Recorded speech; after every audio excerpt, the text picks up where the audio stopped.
Бұқаралық ақпарат құралдары қызметкерлерінің күніне орай облыстық басқармалар мен мекемелер басшылығы қалам ұстаған қауымды кәсіби мерекемен құттықтады.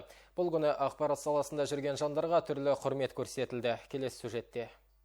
Ақпараттық технология қарыштап дамыған дәуірде бұқаралық ақпарат құралдары өкілдеріне қойылатын талапта талғамда жоғары. Бұл мамандық иелері ел өмірінде болып жатқан ең жаңалықты дер шағында жеткізетін қоғам құлағы, көптің мұң-мұқтажын көретін, бүкпесіз айтатын бұқара жаршысы. Кәсіби мерекеге орай шеберлігі мен талантын қоғам игілігіне арнап жүрген бір топ ақпарат саласы қызметкерлері қала әкімі Мұрат Мұқаевтың қабылдауында болды. Шаһар басшысы журналистердің билік пен бұқараның арасындағы берік байланыс екенін атап айтып, еңбектеріне құрмет көрсетті. Масс-медиа саласы өкілдерін кәсіби мерекемен құттықтап, оларға алғыс хат пен естелік сыйлық табыстады. Олармен дөңгелек үстел басында бейресми диалог құрып, қала тыныс-тіршілігіне қатысты ұсыныс пікірлерін де тыңдады. Мереке күні мерейі тасығандар ортасында біздің арна тілшілері де бар.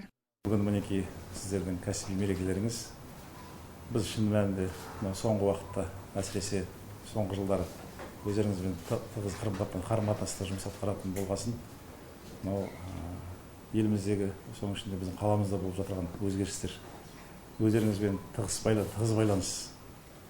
Соның нәтижесінде біздің арамызда жақсы қарым-қатынас қалыптасты деп есептеймін. Неге десеңіз, біздің ашықтығымыз, жалпы халықтың алдындағы ашықтығымызды, қол жетімділігімізді сіз қамтисыздар. Бұл күні Ақжайық арнасының қызметкерлеріне арналған құттықтаулар легі телеарна төрінде жалғасты. Ел мүддесіне қызмет етіп жүрген шығармашылық ұжымды мерекелер мен білім беру, денсаулық сақтау, мәдениет, жастар саясаты басқармалары, Назарбаев зияткерлік мектебі мен түрлі қоғамдық бірлестік өкілдері арнайы келіп құттықтап, алғыс хат табыстады.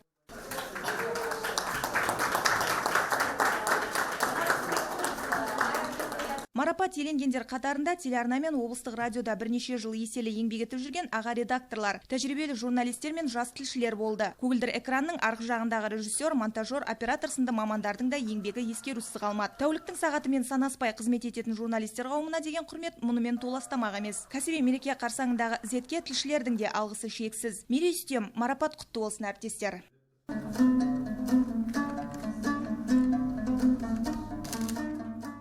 Гүлжаз Баделова, Айбек Сағынғали, Айдос Кесимов, Ақжайық телеарнасы.